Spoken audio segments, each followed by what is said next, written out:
Good evening, everybody, and what a good evening it is for LSU fans. This is the LSU Insider Postgame Show. I am Zach Ewing, and LSU has won a season opener for the first time since before COVID, since before my fourth grader had ever stepped foot in a school classroom, since before, kindergartners had been born, since 2019. Trying to find a fancy way to say that. They defeat Clemson 17-10. A huge win. We talked about it all summer long about how crucially important this was, and LSU gets it done. And now everything is roses. I mean, we'll talk about there's a long way to go, but for a little while at least, everything is roses for this LSU team. They play Louisiana Tech next week. I mean, you got to figure that's a win. So at least for a couple of weeks until Florida comes calling at Tiger Stadium on September the 13th, you get to enjoy this one. And we are here on the postgame show. We will take your comments, your questions live and show them on the screen just like this. We got a couple from before we even went live. Chicago Cheetah says LSU should have won that game 24-10. That's an interesting way to write 24, my man. But yeah, you're right. You know what? LSU won this game despite 2 fumbles in the first half. LSU won this game despite Brian Kelly going galaxy brain at the end of the first half and somehow not taking a field goal when there was 15 seconds left and you had no timeouts. And so throw a screen pass that even if it worked, you were going to have to run up and spike the ball and get one more play and maybe kick a field goal. I don't know what he was doing. And despite, as Chicago Cheetah was saying, despite the most atrocious replay overturn I might have ever seen. And I watch soccer, so that's saying something because there are some atrocious replay decisions with the VAR system in European soccer. But this was, I don't know what the officials were doing in the third quarter. And we are not going to dwell on that because LSU won the game. And quite frankly, if LSU had lost the game, I don't want to dwell on this sort of stuff because, officiating does not decide ball games. I know it would have felt like that. LSU would have had other chances. And guess what? LSU had other chances, and they took the other chances. Specifically, Garrett Nussmeier, touchdown pass to Trades Green with about 9 minutes left, 9:02 left or something. Do I have that right? In the fourth quarter. And that held up. That broke the 10-10 tie. And that held up for the win. And that is because of the LSU defense, which was, in a word, just simply spectacular tonight. 12-18 left. There was 12-18 left on that Trades Green 8-yard touchdown catch from Garrett Nussmeier that put LSU ahead for the first time all night. They trailed 10-3 at halftime. LSU did. They tied it up. They had all the momentum. Garrett Nussmeier threw that apparent touchdown pass to Berrien Brown. I have no idea how. I mean, okay, the refs ruled it out on the field at the half-yard line. I could see how they got that. It was close, whether he got inside the pylon or not. I don't blame them for missing that at full speed. And then the question came, and you all heard it on the broadcast, same as me. The question came, oh, well, wait a minute. Did he get in? We should go review this. And so they go to review it, and Chris Fowler, Kirk Herbstreit, Ben Austin, who's their new ESPN rules analyst. I don't think he's very good, by the way. He needs to grow into the job, but he kind of waffles on everything, and so you don't know what he really thinks. But they all sort of said, yeah, it looks like a touchdown to me. Nobody, not one of them, not any of the 3 of them, not me, and probably not any of you sitting at home. And I would imagine even the 80,000 Clemson fans there in Memorial Stadium in Clemson thought that one of the possibilities was that this was going to be an incomplete pass. Berrien Brown, the tip of the ball scrapes the ground as he rolls over at the end, but that's at the very end. He had an arm under it. He had already scored. He was inside the pylon, clearly had possession. I don't know what they were doing. I don't know. But anyway, LSU then misses the field goal. One of the few things that went wrong tonight in the second half, at least. Damian Ramos misses that field goal and gets injured on the play. I don't know how serious that was. He did come back out to kick the extra point on the touchdown. So it can't be that hurt. He kicked the extra point.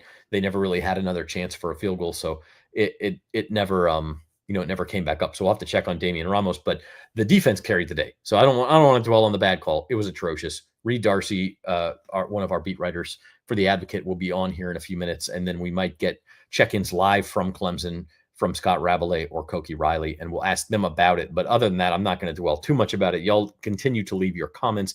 Tony Dingo says, what a win.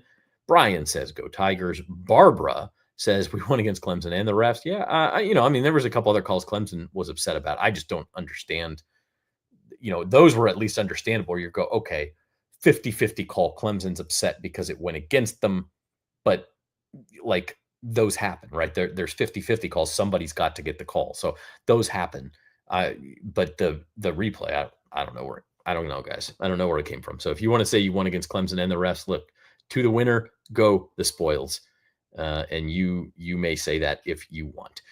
Crystal says LSU defense was on fire tonight. That's the defense I remember. And I think honestly, that may be the overarching point from tonight. I don't think that's actually true. The overarching point I'll get to in a minute, or I'll get to maybe when Reed comes on. But let's talk about the defense just for a minute as we get rolling here on the LSU Sports Insider post-game show. It's brought to you by Jerry Lane Cadillac. This LSU defense, man, I got the numbers up there. Look at that. 13 first downs, 31 rushing yards they allowed. Just 31 rushing yards on how many attempts? A lot for just 31 yards. It was 20 attempts for 31 yards, 1.6 yards per carry. That includes, that does include sacks. There were 2 sacks. And so that comes out of rushing yards in college stats. So it wasn't like they were completely stuffing the run, but a pretty darn good job. And then only allowed 1 touchdown to Clemson. And that came on a drive that included 2 fourth down conversions, and a heroic second effort, quite frankly, on 4th and goal from Adam Randall, the Clemson running back, who looked like he was stuffed at the line and then really made a nice effort to keep his legs churning and roll into the end zone. That's the only touchdown Clemson scored all night. They had 2 chances in the final 5 minutes for game-tying touchdown drive. First one, 3 and out, could have been an interception. Jabari Butler apparently did not get to the jugs machine this week, which as a defensive tackle, he probably isn't going to, but he had Cade Klubnik threw the ball right at him as Whit Weeks hit him, and Butler just couldn't make the catch. Otherwise, that might have been a pick 6, or if not, LSU had 1st and goal up a touchdown there. So that was one drive. Clemson goes 3 and out. They punt the ball back. LSU can't run out the clock. They got a little conservative. They did throw the ball twice on that possession, but it was just real short, safe throws. They get a little conservative. Can't run out the clock, give the ball back to Clemson. And this time Clemson does make progress. They get all the way down to the LSU 15-yard line before LSU comes up with another stop. Harold Perkins on a blitz, hits Klubnik, pass flutters incomplete. Ball game over. And Reed is now in studio, so let's add Reed. Reed, how you doing, man? Doing good, Zach. Trying to process exactly what just happened there. I don't know how much you've gotten into this, but I think the story of the game is the defense and just how good it looked. Yeah, I was just talking about the D, and I think you're right. I think they're the story of the game just from an on-field perspective. But I was saying, I stopped myself from saying that was the overarching theme of the night. And I think we do need to mention this. Like LSU, I mentioned it at the top, LSU hasn't won a season opener since you were a student there. LSU hasn't won a season opener since my youngest child, who's now a 4th grader, was not in school. Like it's been a while. It was before COVID. It was 2019. Okay. Like it has been a while. And for Brian Kelly to just A, get the monkey off his back, but B, do it against a top 10 team on the road in a hostile environment and set yourself up for a playoff run. And then C, do it after talking smack all summer long. Like this is the point to me. It's hard to overstate exactly how huge this win is. Obviously, we knew that going in. I think if we could see it kind of dovetail, if LSU won, then we could see the season trajectory go all the way up. But if LSU lost, then it would be super deflating for all the fans.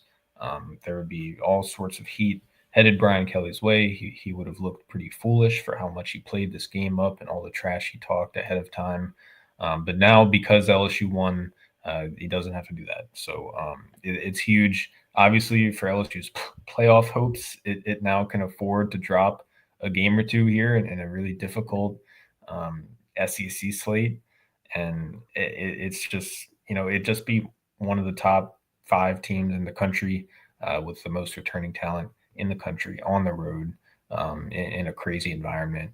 So yeah, we learned a whole lot about this team tonight, and it's hard to overstate how massive that win was. Not only for just like the near term of this season, but also for just the Brian Kelly era in general, right? It could have taken 2 different paths here tonight. If it would have gone down the same road that it's been going down the last 4 years, and there would have, just been so much frustration around the program. Now that they could finally breathe kind of a sigh of relief, and they could finally get some positive momentum rolling into a new season. So we'll see if they can keep it going. Yeah, I mean, I think it gets just a little bit lost just because, it's a season opening win and it's the first game of the season, and it's all we've been talking about, and so it's all anybody really cares about. I think it's LSU's biggest road win period since, did we go back to the Burrow season for that too? Like, I know they won at South Carolina last year, who ended up being very good. They won at Missouri 2 years ago, who ended up being very good. I think this is a better win than either of those two. I'm racking my brain here, Reed, and trying to think of the last time LSU went on the road, a true road game, and beat a team this good. It is. It's since 2019 that Texas game. That Texas game was huge. I think it's that one for sure. Now, whether it's bigger or not, I think we'll have to see how this season plays out. But definitely the biggest win that LSU has picked up on the road since then. And you could argue that this season opener, this game was as big of a game that LSU has played since in the last 5 or 6 years. And if you whittle that down to the season opener, one of the biggest season openers that LSU has ever played, given how much it has invested into this coaching staff and into this team, right? Brian Kelly ain't cheap. His staff ain't cheap. This roster ain't cheap. LSU had poured all of that money into this staff, into this program to get back to what they were in 2019. And for that, if LSU had lost this game, then fans would have started thinking that some of that would have gone to waste. So it's just massive for them to pick it up. In terms of season openers, like, you can go back to 2011 when they went to Dallas to play Oregon and they beat Oregon, but that was a neutral site, and then that team, God, I was so young, so I'm not the person to talk about this, but LSU was that team was loaded. So and it was a neutral site. It wasn't a road game against a top 5 team. So it's apples and oranges. Yeah, I think you're right. The 2019 team won at Texas. They also won at Alabama that year. So that's probably your best road win. I can't think again. Missouri. South Carolina finished number 13 last year. Missouri finished number 8 2 years ago. So if you're going purely by ranking, that was the best. And honestly, Clemson is ranked higher. We don't know what they're going to finish, but they're ranked higher now than anybody LSU's beaten on the road since before 2019. In a true road game. So you've really got to go back a long ways. In fact, I'd be curious. The schedule I'm looking at just has the ranking that the team finished the season with. So it's hard to say what they were at that time. And we don't obviously know what Clemson will finish. But regardless, very, very, very, very, very huge win. Torrey says, I think LSU should jump to number 1. Definitely had the most impressive win. Your other choice would be Ohio State or Florida State, which both beat top 10 teams, but those were both home games. And LSU obviously on the road. We'll see what happens with Notre Dame, Miami tomorrow. That would be your other choice for that. I don't think LSU will jump to number 1. That's probably going to be Ohio State or Penn State, I would think. But I do think LSU gets in the top 5. Yeah, absolutely. I think Ohio State is probably the number 1 team based on what they did to Texas today and how they made that offense look. So I think Texas number 1, but LSU is definitely in the top 5. And is it too early to talk about Alabama and how Alabama looked today and how you can forecast, ahead of time of what that game might look like in Tuscaloosa with LSU and Alabama? It could be it could be LSU with a chance to knock Alabama out, right? Or I mean, if Alabama Alabama can only lose one more time before that, and I'm kind of surprised. I'm disappointed in y'all in the comments. Like, come on, you're not going to mention I failed to mention LSU wins and Alabama loses. So not only is it LSU's best win in quite some time, but on the same day that Alabama goes and gets embarrassed in Tallahassee against Florida State, the SEC. Then look, the other point of that is the SEC had 3 super high-profile games today, and they were 0-2. And Texas and Alabama were both favored on the road. They both lost. So it was really up to LSU to kind of carry the SEC flag, and they were able to get it done in probably the toughest one of any of those 3 games. Well, no, I can't say it's tougher than at Ohio State, but similarly tough. Yeah, I want to hone in on the LSU defense real quick, because with the story that I wrote about this game, I tried to in scrambling to write this so much on a close game. I'm pretty rusty with this, but I just tried to zoom out a little bit historically and just look at how the last 2 years have kind of transpired for LSU on the defensive end of the ball. 2 years ago, Florida State in the season opener, they scored 45 points. They had 494 yards of offense. Jordan Travis, its quarterback, had 342 yards and 4 touchdowns. Tonight, on the other hand, Clemson just had 261 total yards of offense. They averaged 4.5 yards per play. Cade Klubnik was 19 of 38 for 230 yards, no touchdown, 1 interception, 31 net rushing yards for Clemson. That's not sack adjusted. That's just net rushing yards, which is 2.9 sack adjusted yards per carry. LSU had the interception, Mansour Delane. He was fantastic. We need to talk about him. It also had 2 sacks, 5 hurries. They forced Clemson in those 2 massive 4th down stops that in the 4th quarter late. So this is really just a wildly different scenario, wildly different game, wildly different circumstances than where this program was 2 years ago. Yeah, it's really an incredible turnaround, and I do think Blake Baker deserves a lot of credit. I mean, I think he calls. I like the sequencing of the way he calls. We talk about sequencing for an offensive play caller a lot. I think it matters for a defensive play caller too, because you don't let the quarterback or the offensive play caller get comfortable. They don't know what's coming. And perfect example was Harold Perkins blitzing on that final play. I think earlier in the game, real early, PJ Woodland came on a corner blitz and just completely surprised Cade Klubnik. It's funny too. I was looking at the box score while you were talking. Cade Klubnik and Garrett Nussmeier, I just noticed this. They both threw exactly 38 passes. They both had exactly 230 yards passing. So that's weird. But it couldn't feel more different, right? Yeah, it felt like Klubnik was just under duress all game. You talked about the Harold Perkins play, the 4th down stop at the end. That was kind of like the perfect example of how this defense has gotten better, because 2 years ago, Harold Perkins was playing in the wrong position. He was playing in the middle of the field. He was trying to be a middle linebacker. That was not the position that he wanted to play or that he should have played. In this case, he was more free. He's a star. He's more free to roam around and kind of make instinctual plays. It looked like, based on the glance I got from that 4th down stop, that LSU might have had him as a spy, in which case they could use him and try to keep Cade Klubnik in the pocket. And if he scrambled out, Harold would come off the edge. Only Harold Perkins could really make that play with his speed and his instincts and his closing ability. So, just the fact that he made that last play was pretty cool to see.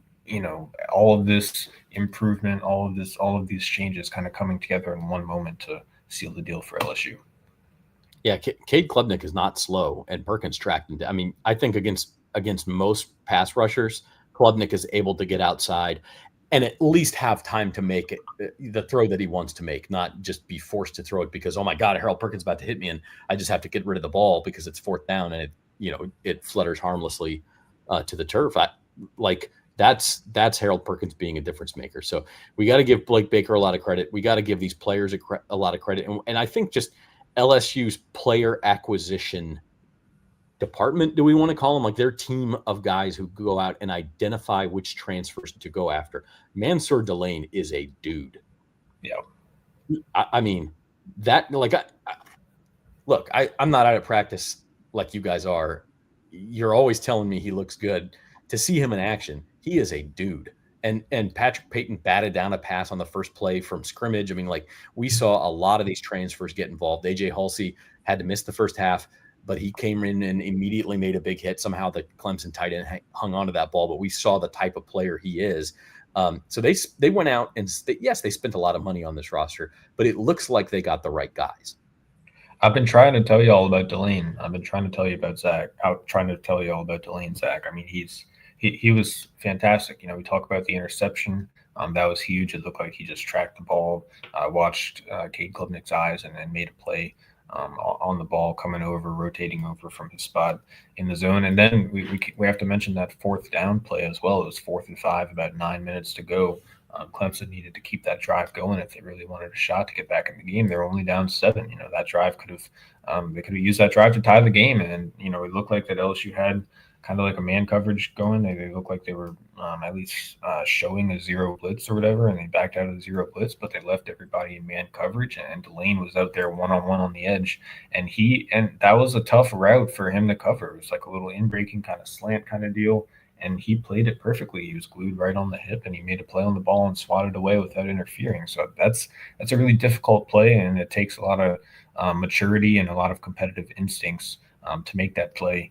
No offense to LSU's previous defensive backs and previous corners, but I don't think that LSU had any guys like that on the roster who could have come up in that situation and made that kind of play. And that's the difference between winning a season opener like this and losing them the way LSU has the past few years.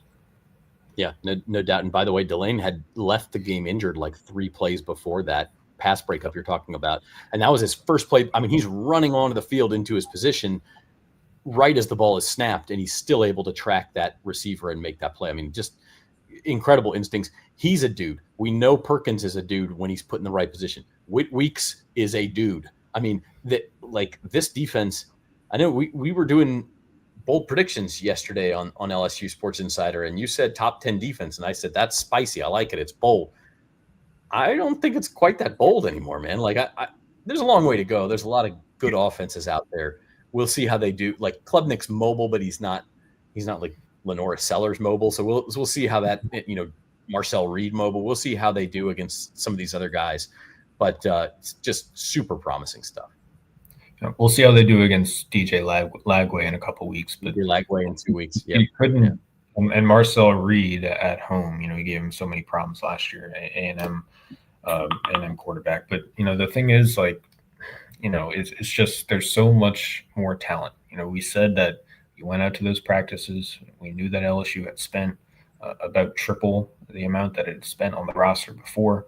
And you could see that difference show up on the field, just in the talent of these guys, in the depth at key positions, and just the maturity of them. You could see that on the practice field. Now, we didn't know if it would show up in the games once the games kicked off. But we did know what we saw on the practice field, and that was a team that had a brand new secondary, clearly a much better secondary, and a deep defensive line that could use a lot of different combinations and rotate guys in and out. That's what we saw all night. They were rotating the edge rushers, they were rotating the tackles. It really worked out well for them. I thought Patrick Payton was really good. Jack Pyburn made a couple nice plays off the edge, and then the linebackers too were pretty solid. Whit Weeks was himself, and then Harold Perkins at the star position, making key plays all over the field. Yeah, no doubt. So defense get the game ball for sure. But let's spend a few minutes on the offense. I mentioned Nussmeier's numbers: 28 of 38 for 230 and a touchdown. Nothing spectacular. Now, again, I know you can say in the comments if it should be like 260 with 2 touchdowns. Barry and Brown, that was a touchdown. I don't understand. You know, like, it's not going to count the official numbers. That was a touchdown. But as it turned out, he finished 28 of 38, 230, and a touchdown. Officially, LSU had 354 total yards, so it's not like they were moving the ball up and down the field either. They had 108 yards rushing, but it took 31 carries to get there. It's 3.5 yards per carry. When you take out, Caden Durham had one of those, whoops, no, I'm not down 24-yard runs to start the game. And if you take that out, LSU really didn't have a ton going on the ground. But it did feel like they established it enough. And I thought the offensive line played better in the second half. The offensive line did its job. We're not talking about them as a glaring issue, and we kind of got some of our questions answered. Right away, LSU went with Paul Mapinga at left guard, and they rotated Cohen Eccles in a little bit, and then we saw Tyree Adams leave the game for a couple snaps, and DJ Chester came in his place and actually played left tackle. So it looks like DJ Chester is the swing tackle, the sixth offensive lineman they can plug and play if a guy needs to miss time. I thought, it was solid. They did a lot of creative things in the run game to get it going. We saw a couple tunnel screens there to Aaron Anderson. I think those worked well. The Xavion Thomas runs where he would come in motion and then take a quick handoff from Nussmeier. They would throw screens out to the boundary. They would screens to Caden Durham. Those are examples of play calls that you make when you're trying to give your offensive line confidence. You're trying to give your offense those quick, easy, short gains that can keep the offense moving in the absence of a traditional rushing attack. So I thought the offensive line was fine. It did its job, and we're not talking about them as a glaring problem, which is a good sign for them and what you want out of an offensive line. Yeah, and like this is the game plan, right? If you're Joe Sloan, like you're not going to call a lot of deep shots where Nuss has to hold on to the ball for 5 or 6 seconds and he's sitting in the pocket. Like that's not going to work with this offensive line against that Clemson pass rush. It's just that's a bad bet. So what you do is a bunch of these quick hitters. You let Nuss be, kind of intelligent, move around in the pocket, move in and out of the pocket, evade the pressure, and find somebody if he needs to, and then do a lot of these quick hitters, like you're saying. And so that's what LSU did. It felt like it was just not really in rhythm in the first half, and they were almost being too conservative. And then the second half opened it up a little bit. Aaron Anderson finished leading receiver, 6 catches for 99 yards. I would say this is a pretty decent start for Koki's everybody between 275 and 850 prediction. Aaron Anderson, 99, he got to slow down a little bit, but everybody else was like between 16 and 31. And like, yeah, we could see 275 to 850. And we're going to be keeping track of this all season for Koki. Yes. And I said Chris Hilton would be the most likely to get 1,000. He had 1 catch for -1 yard. So not a good day for that prediction, but 9 different guys caught a pass. We saw Trades Green. They're just going to do the, throw it up, trade us down there somewhere play sometimes. And they're also obviously going to use them in the red zone, as we saw on the eventual game-winning touchdown pass. So I thought there were some good things. I think there's some room for improvement. Obviously, Power Sharp fumbles, not something you ever want to see. The end of the half sequence, I thought Brian Kelly or whoever made that decision just totally outsmarted himself. Like in that situation, especially once you call the timeout, just go ahead and kick the field goal. I mean, like the chance of getting a touchdown out of that is slim and none. And chances are you'll end up getting nothing a lot more times than you'll ever get the touchdown. I'm a go for it on 4th down guy. Like I am a go for it guy. You got to kick the field goal. I mean, just given that situation, that was not smart. So there's a few things here and there that LSU obviously can improve on that side, but I don't think it was discouraging by any means. No, not at all. The main thing I wanted to see was the creativity and the balance and the play calling, and I thought that's what you saw. The run game, it was working well enough to stick with it. There were times last year where Joe Sloan just abandoned the run game because it wasn't working.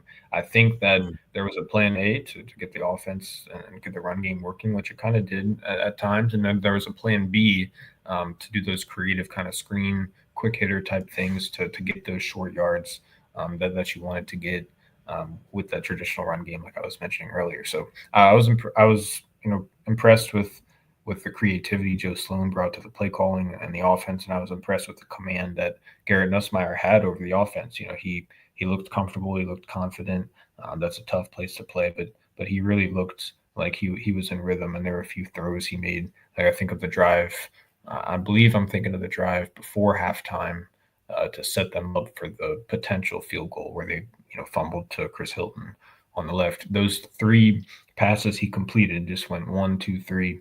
He was comfortable in rhythm, and that's what you want to see from your second-year starting quarterback in the first game of his second year as a starter. He really picked up where he left off. Didn't miss a hitch whatsoever.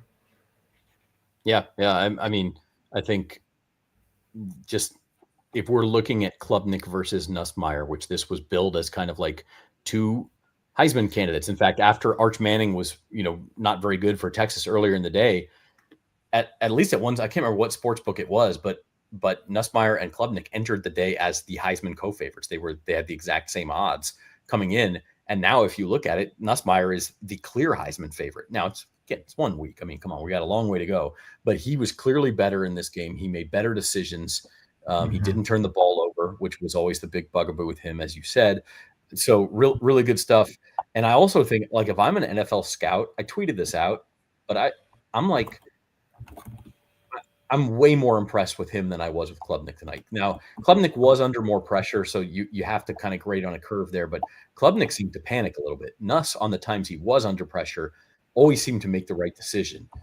Brian Kelly talked about taking those 0 plays. He took some 0 plays. He made some small plays. I mean, but he very rarely did anything negative. And if I'm an NFL scout, like, that intrigues me, as I would need a rookie quarterback who I can come in and these teams picking high in the draft are teams that need somebody to come in and start. And I feel like better about Nussmeier doing that right now than I did 5 hours ago.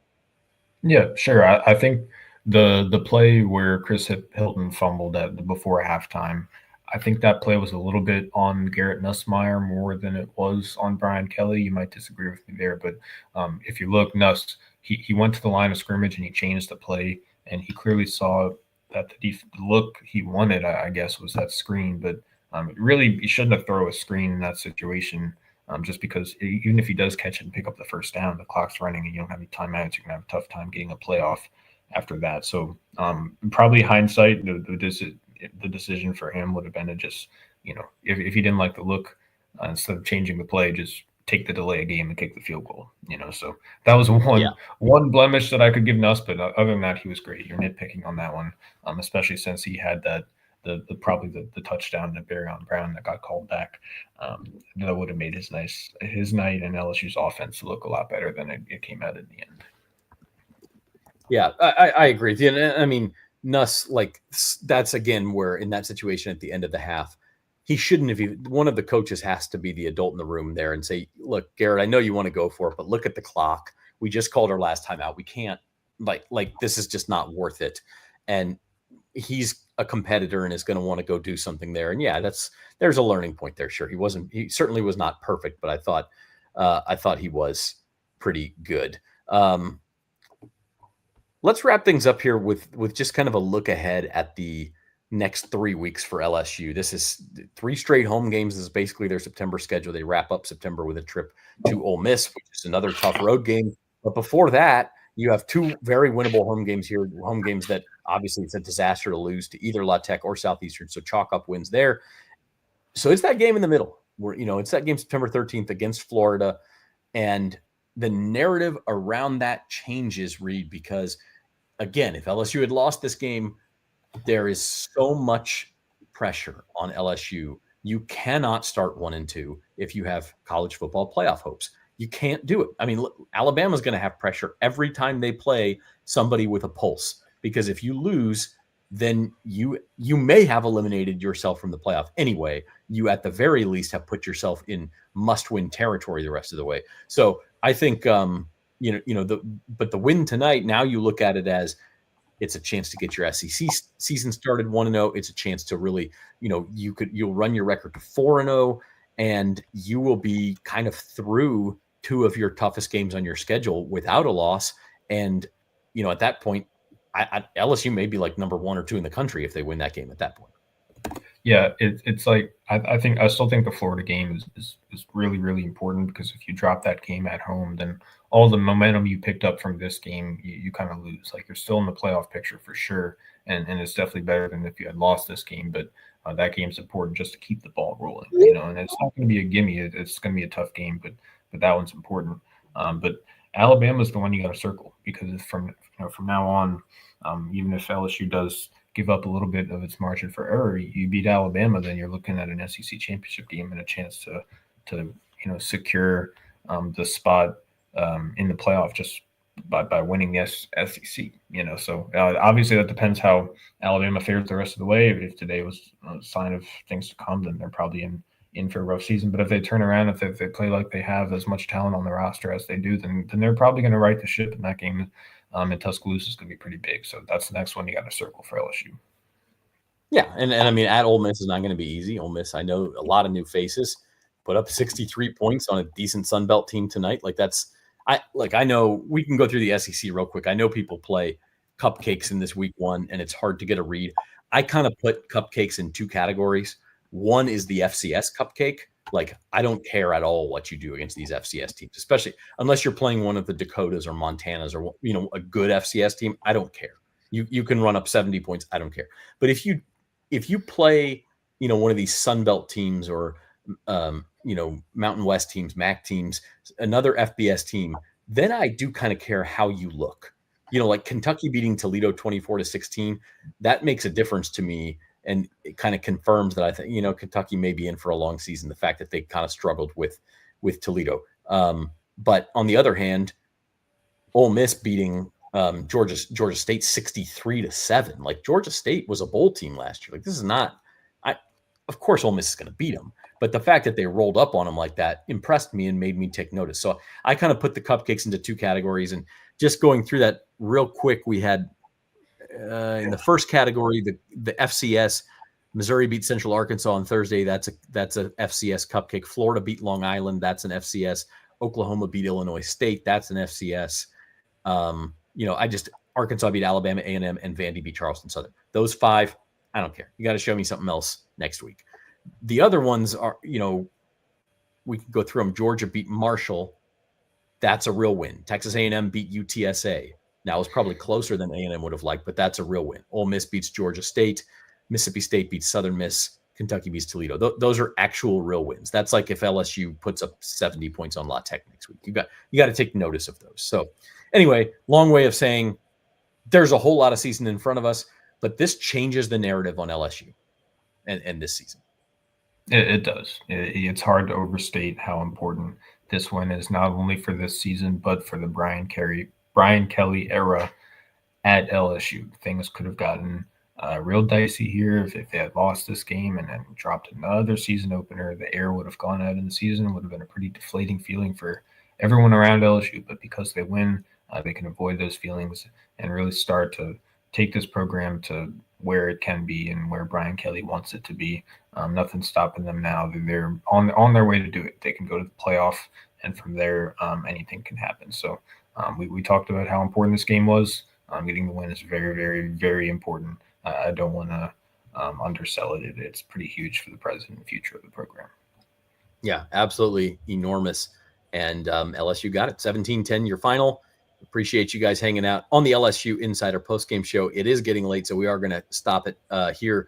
Koki and Rab are still writing out in Clemson, so they will not be able to join us tonight. We don't want to hang out too long this late on a Saturday night. So we'll let everybody get out and enjoy your evenings, because I know there's a lot of partying to be done out there. But for Reed Darcy, I'm Zach Ewing. We will be back with the LSU Sports Insider next week.